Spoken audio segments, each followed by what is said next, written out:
Welcome back. You're watching Hard Copy coming to you from our studios in Abuja. Well, tonight we're focusing on human rights, particularly as they concern the rights of prisoners. Sylvester Uha is the country head and executive director of Citizens United for the Rehabilitation of Errants, and he's our guest tonight. Well, just before we went on break, you were talking about, pregnant women serving suspended sentences. Do we really have room for that here in Nigeria? We don't have, but we should have. But also, we just have that room for alternative to incarceration, which has been enshrined in the ACJ Act 2015. And what our organization is asking is that let's use alternatives to incarceration, so that some of these women who don't even need to be in those prisons shouldn't be there in the first place. Alternative incarceration, what's that? Alternative to incarceration.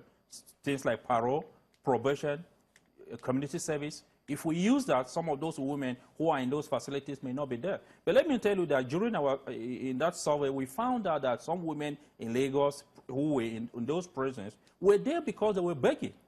I'm very interested in the name of your organization. It says Citizens United for the Rehabilitation of Errants. Now, there will also be questions on the part of the generality of citizens. So you have an NGO, but then there's a larger society. Exactly. Do you see a role for the larger society in these issues, or would you say that our attitude has also affected what we currently see today on the part of public most officials? Certainly in different ways. One way is that our values system has collapsed, and by that I mean we take everything to police. So those simple issues that used to be settled at the community level, at the family level, are now taken to the police. And the police charge every case that goes to them to court. That is one way. Another area is the stigmatization, the attitude towards people who are in prison. Society does not even know whether that person was convicted or not, provided he or she has contact with the criminal justice system as in prison. It's enough for that person to be discriminated. And that has contributed a lot to part of the issue that we are talking about. A situation where someone who has been to prison finds it very difficult to rehabilitate and reintegrate in society because he or she doesn't get any support even from family members. So that is one way that society has contributed. But it's also the society's attitude that everybody who is in prison deserves to be there has also contributed, making prison reforms, every discourse about prison very unattractive to many people. But you will say that charity towards the prisons are improving, aren't they? Yes, they are. If indeed charities towards the prisons are changing, would you say that that's also a reflection of society's changing attitudes towards I don't think it's enough. It's not enough for us to take, some goods and go and give to the prisoners just because we're fulfilling maybe a religious responsibility. We have to go beyond that. That we can do to everyone. We have to go beyond that to know why are these people in this prison. We need to go beyond that and talk about the issues that affect these people in prison, the same way we talk about issues that affect other groups in society. One way is like they have been trying to make sure that, like, for example, women groups take the issue of women in prison very seriously, but they have not even achieved that. So, and I wonder why that is the case. But you see women talking about so passionately about the issues that affect women, but you hardly hear them talk about women in prison. That is very clear. I'm curious now, just in August this year, it's very interesting you talk about the president's speech in August this year as well, when he said that the state of awaiting trial inmates in our prisons is scandalous. But in August this year, we had the Attorney General of the Federation come out with a plan, the desire of the federal government to decongest prisons within 2 years. He gave a sketch. He talked about the introduction or plans to install the Virtual Automated Case Management System, also known as the VACMS, to assist the ministry with necessary information on prison inmates.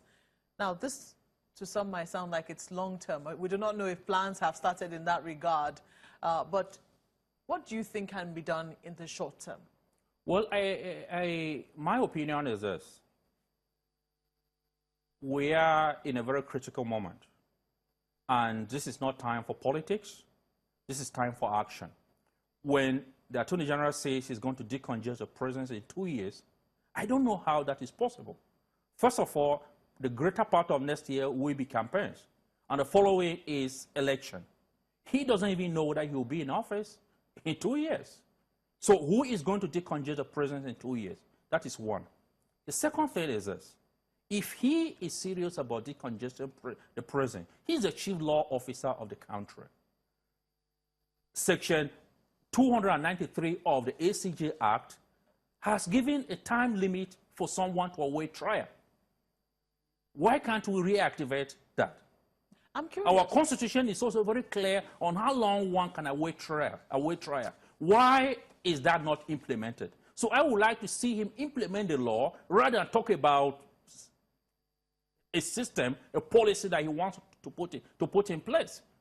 Well, when I mean 2 years, I mean, he didn't say this will start in 2 years' time. I think he meant over a period of 2 years. Isn't that the same meaning? Who is going to drive that? That is my question. Okay. Is he going to drive it, or someone else that will come after him that is going to drive that? And how is he sure that the person is going to drive that policy that he wants to put in place? As far as I know, I think he has constituted a committee, but that committee has not started work. And there is, so far as I know, I can't see that happening. Well, I hope that they prove you wrong. But let's quickly talk about waters welfare, because some people will say that there is no way we'll talk about the rights of prisoners without talking about the rights of those who are supposed to look after the prisoners. How much of an impact would you say that the welfare of workers, impacts on the rights of prisoners? It does, in many ways. One way is that you need to pay these people well, for example, for them also to do their job. I was just reading on the internet recently, there is a group that was asking Mr. President to investigate allegations of corruption in the prison system. If their salaries are not paid and salaries are cut and saved in separate account by the prison management. Those allegations should be taken seriously, because it is not only the prisoners that we are talking about, their welfare, but we also talk about the welfare of people who are taking care of these prisoners, because it is only when you take care of them that they can also take care of the people that are in their custody. And that is very important. From what you have seen, you have been going to prisons for a long time. Are attitudes changing? Attitudes are not changing the way we want to see. And because of a lot of issues. They talk about issues of funding. They talk about issues of lack of even releasing that money even when it is provided for in the budget.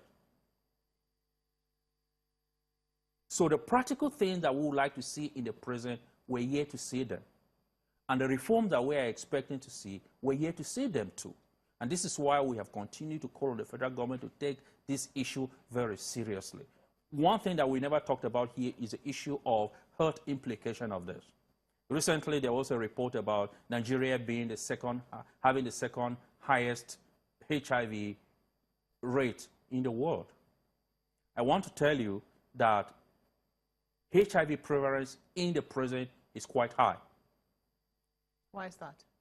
Oh, because of lack of treatment, lack of access, some don't even knowledge of a lot of issues in the prison system. Not because of any untoward behavior. Of course, that is part of it. That is part of it. Prisons. You put them together, anything can happen, and that is happening. Extremely worrying. But is there any hope for prison reforms in Nigeria? I think there is hope if we want to do it. And that is what we are asking for. What we're telling government is that you have all the capacity to do it. Why are we not doing this? Yesterday, I was reading something on the internet, the Nigerian Prison Service calling for Nigerians to help them decongest the prison. Nigerians cannot decongest the prisons. It's only the federal government of Nigeria that can decongest the prisons. No matter how many people you're able to provide legal aid for example, if you release 10 out of Kuje today, 10 go in, or 20 go in. So you remain in the same place. This is why it's very important there's a holistic reforms in the police, the judiciary, before you can achieve reforms. Well, Sylvester Oha, thank you so much for coming on Thank you Hard very Copy. much. Well, that's the program tonight. I hope it's given you food for thought. Thank you for watching. And thank you for your mails and comments on previous editions. please keep them coming using the handles showing on your screen. I'm Maokwe Ogun. See you next time.